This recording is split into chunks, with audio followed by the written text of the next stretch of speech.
Bismillahirrahmanirrahim. Assalamualaikum warahmatullahi wabarakatuh. Waalaikumsalam.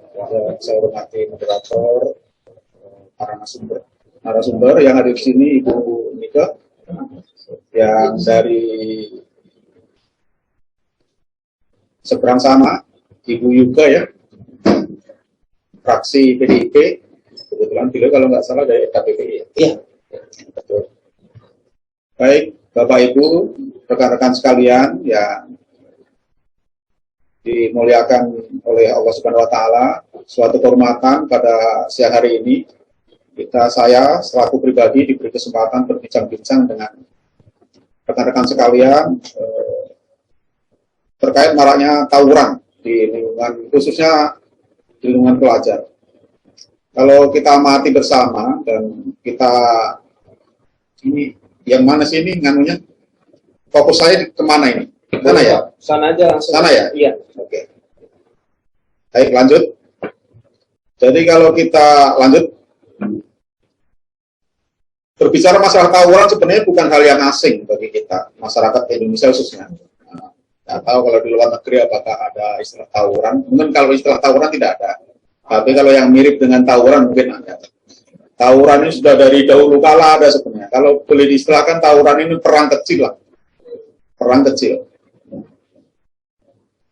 Yang dari yang kecil ini kalau didiamkan, tidak segera ditindaklanjuti akan membesar dan akan berdampak konflik sosial, konflik horizontal.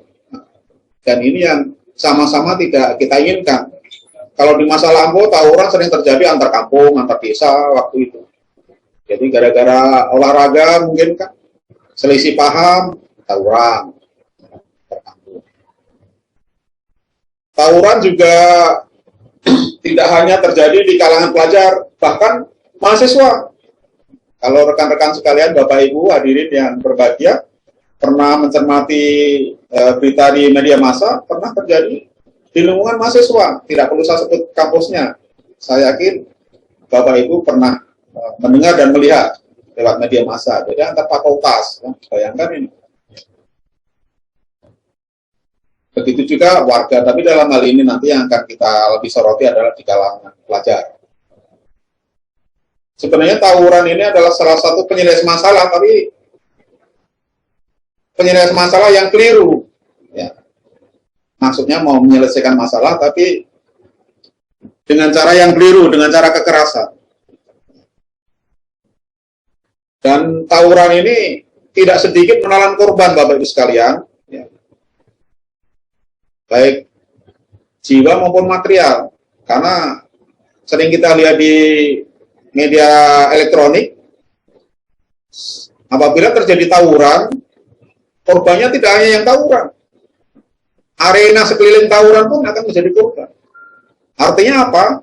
Baik yang salah maupun yang benar, baik yang berkonflik maupun tidak, akan mendapat dampaknya. Nah, ini yang tidak boleh terjadi. Tidak boleh terjadi. Ya, seringkali tawuran ini kalau dibiarkan nggak akan pernah selesai. Berhenti-berhenti biasanya ketika ada keterlibatan aparat, ya, baik dari pemerintah daerah dalam hal ini Satpol PP, mungkin dari kepolisian atau TNI seperti itu. Ya. Lanjut. Sebenarnya kita tidak akan berbicara secara teoritis, tapi untuk gambaran kita sekalian, Bapak Ibu sekalian, bahwa tawuran adalah perkelahian massal. Kalau satu lawan satu bukan tawuran namanya, ya kan? Tapi ini perkelahian yang dilakukan secara massal, lebih dari dua atau berkelompok lah, yang dilakukan secara beramai-ramai, baik oleh pelajar, mahasiswa maupun masyarakat. Ya. Ada pengertian yang lain bahwa tawuran adalah salah satu kegiatan interaksi sosial yang saling merugikan, karena satu pihak dengan pihak yang lain berusaha saling menyakiti. Lanjut. Ini kalau kita terfokus terkait dengan pelajar. Tawuran sering terjadi antar kelompok pelajar atau dua kelompok pelajar dalam satu sekolah. Mungkin antara, kalau dulu masih ada jurusan mungkin sosial dengan IPA atau dengan bahasa dan lain-lain lah. Jadi dalam satu komunitas, dalam satu sekolah, ya, dalam satu sekolah.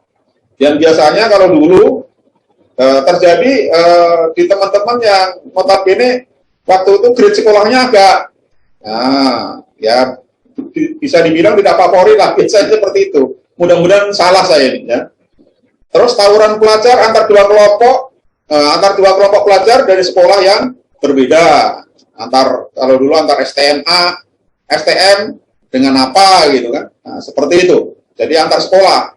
Jadi lebih lebih melibatkan dua kelompok yang lebih besar karena melibatkan gengsi sekolah. Biasanya seperti itu. Terus tawuran pelajar antar dua kelompok pelajar dalam sekolah yang sama tapi sifatnya insidentil sebenarnya. Kalau yang tadi turun temurun, ya. Berbeda sekolah sifatnya insidentil aja karena gesekan-gesekan kecil kelahi. Nah, ada yang sifatnya antar sekolah ini turun temurun dari zaman dahulu kala, ada sekolah A dengan B, setiap ada konflik sedikit langsung memuncak, langsung membesar. Seperti itu. Ini pengelompokan secara global saja. Masih ada kelompok-kelompok atau jenis-jenis tawuran yang lain, ya. Lanjut. Penyebab. Ini diantaranya. Yang pertama, permusuhan yang menaun. Jadi sudah diwariskan dari senior-seniornya dulu waktu sekolah.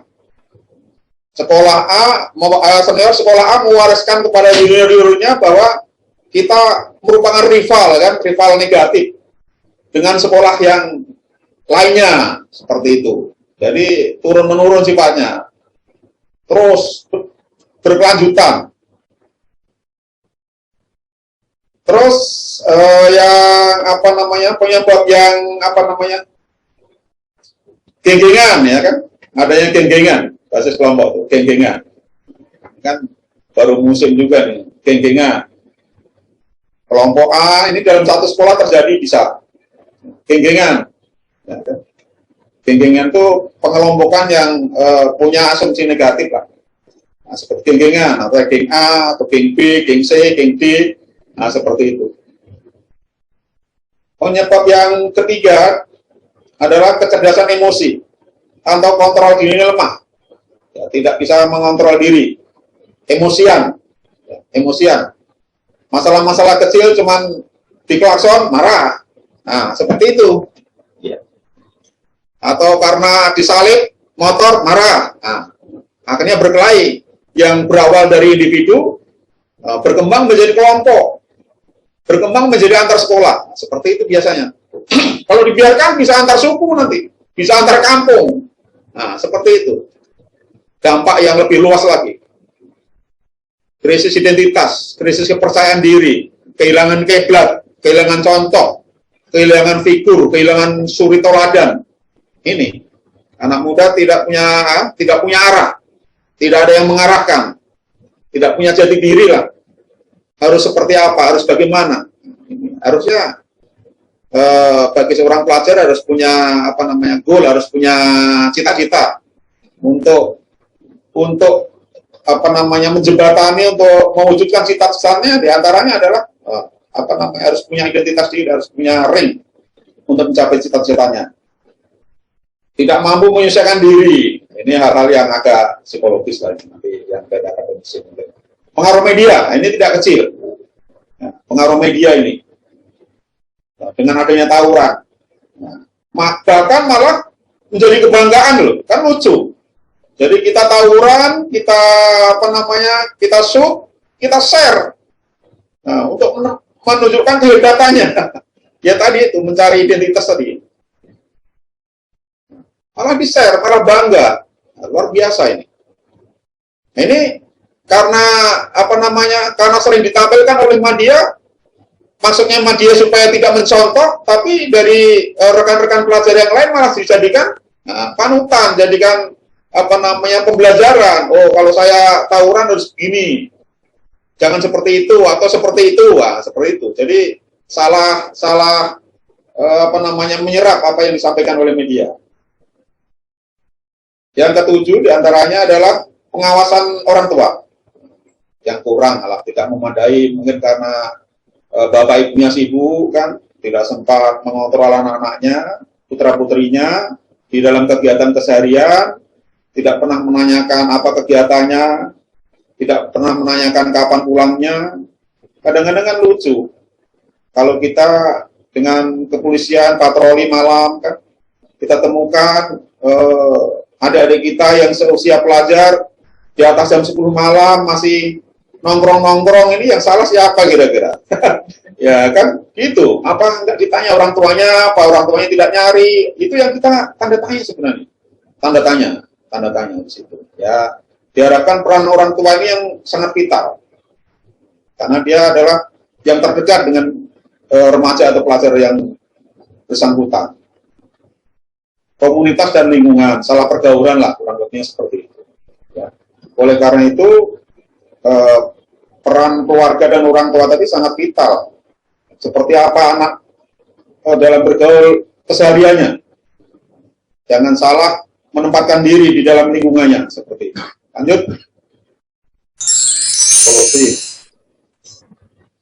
Nomor 1, agama lah. Ya, agama apapun. Ya. Agama apapun. Karena tidak ada agama satupun yang mengajarkan kekerasan. Itu. Jadi tanamkanlah putra-putri kita sejak dini agama yang baik. Mudah-mudahan dengan pemahaman agama apapun dengan baik, ya, setidaknya akan mudah diingatkan. On the track lah. Bukan berarti yang tahu agama terus tidak kena salah, tidak.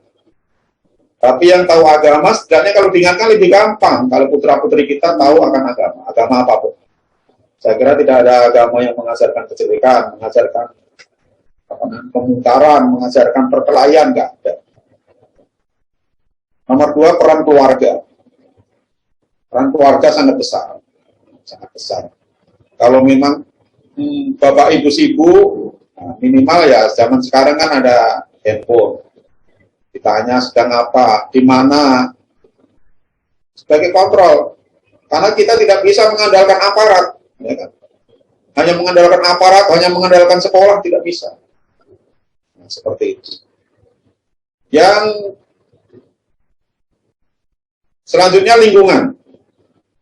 Kita selaku individu, selaku anggota masyarakat, mari kita ciptakan lingkungan yang konstruktif, yang membangun. Apalagi ini kalau yang beragama Islam menjelang bulan suci Ramadan. Bikinlah lingkungan yang agamis. Itu, yang mencerminkan suasana Ramadan. Nah, seperti itu. Tadi malam sudah saya lihat sudah mulai nuansa-nuansa Ramadan bagus. Saya lihat dipelopori oleh adik-adik kita yang masih pelajar, luar biasa. Terus yang selanjutnya pendidikan. Tadi sudah saya sampaikan, peran sekolah juga sangat besar. Disarankan di sekolah, khususnya dalam menyambut bulan suci Ramadan ini, diperbanyak kegiatan-kegiatan keagamaan. Kalau yang beragama Islam ya sesuai dengan agamanya, kalau yang tidak, yang non-Asia menyesuaikan. Artinya apa? Di dalam bulan suci Ramadan ini bulan agama lah.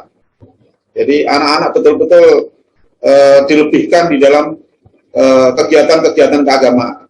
Ini penting saya kira. Penting. Kalau mungkin yang beragama Islam bisa dibikin pesantren kilat. Pesantren kilat tapi sebulan. Lebih baik di sekolah daripada tidak jelas. Nah, seperti kalau menurut saya.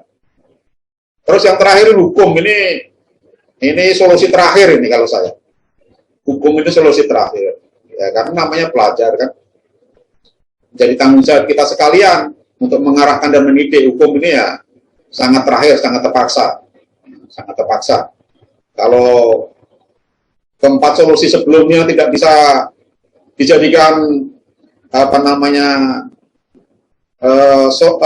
pemecahan masalah, maka hukum inilah yang akan berbicara. Nanti teman-teman dari kepolisian, teman-teman dari Satpol, kan ini yang akan sweeping jam-jam sekolah, kan, sweeping malam dan lain-lain lah. Ya pelajar ya harus menyesuaikan. Sekarang kan udah mulai masuk. Saya kira hanya ini untuk sebagai pengantar, nanti lebih baik, lebih banyak di dialog dan diskusi. Terima kasih.